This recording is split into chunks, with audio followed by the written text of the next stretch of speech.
ஓசியா 1ஆம் அதிகாரம். யூதா தேசத்து ராஜாக்களாகிய உசியா, யோதாம், ஆகாஸ், எசேக்கியா என்பவர்களின் நாட்களிலும், யோவாசின் குமாரனாகிய இஸ்ரேலின் ராஜாவாகிய யெரொபெயாம் என்பவனின் நாட்களிலும், பெயேரின் குமாரனாகிய ஓசியாவுக்கு உண்டான கர்த்தருடைய வசனம். கர்த்தர் ஓசியாவை கொண்டு உரைக்க தொடங்கின போது, கர்த்தர் ஓசியாவை நோக்கி, நீ போய் ஒரு சோறு ஸ்திரீயையும் சோறு பிள்ளைகளையும் உன்னிடமாக சேர்த்துக்கொள். தேசம் கர்த்தரை விட்டு விலகி சோரம் போயிற்று என்றார். அவன் போய் திப்லாயீமின் குமாரத்தியாகிய கோமேரை சேர்த்து கொண்டான். அவள் கர்ப்பந்தரித்து அவனுக்கு ஒரு குமாரனை பெற்றாள். அப்பொழுது கர்த்தர் அவனை நோக்கி, இவனுக்கு யெஸ்ரயேல் என்னும் பெயரிடு.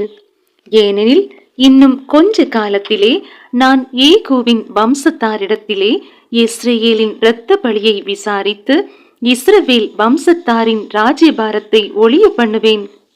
அந்நாளில் இஸ்ரேலின் பள்ளத்தாக்கிலே இஸ்ரவேலின் வில்லை முறிப்பேன் என்றார். அவள் திரும்ப கர்ப்பந்தரித்து ஒரு குமாரத்தியை பெற்றாள். அப்பொழுது அவர் அவனை நோக்கி, இவளுக்கு லோருகாமா என்னும் பெயரிடு. ஏனெனில் நான் இனி இஸ்ரவேல் வம்சத்தாருக்கு இரக்கம் செய்வதில்லை. நான் அவர்களை முழுவதும் அகற்றிவிடுவேன். யூதாவின் வம்சத்தாருக்கோ நான் இரக்கம் செய்வேன். வில்லினாலும் பட்டயத்தினாலும் யுத்தத்தினாலும் குதிரைகளினாலும் குதிரை வீரரினாலும் நான் அவர்களை ரட்சியாமல் அவர்களுடைய தேவனாகிய கர்த்தராலே அவர்களை ரட்சிப்பேன் என்றார். அவள் லோருகாமாவை முலை மறக்க பண்ணின பிற்பாடு கர்ப்பந்தரித்து ஒரு குமாரனை பெற்றாள். அப்பொழுது அவர், இவனுக்கு லோகம்மி என்னும் பெயரிடு. ஏனெனில் நீங்கள் என் ஜனம் அல்ல, நான் உங்கள் தேவனாயிருப்பதில்லை. என்றாலும் இஸ்ரவேல் புத்திரரின் தொகை அளக்கவும் எண்ணவும் கூடாத கடற்கரை மணலை போல் இருக்கும்.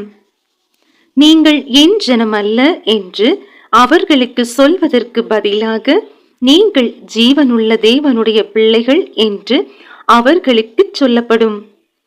அப்பொழுது யூதா புத்திரரும் இஸ்ரவேல் புத்திரரும் ஏகமாய் கூட்டப்பட்டு தங்களுக்கு ஒரே அதிபதியை ஏற்படுத்தி தேசத்திலிருந்து புறப்பட்டு வருவார்கள். இஸ்ரவேலின் நாள் பெரிதாயிருக்கும்.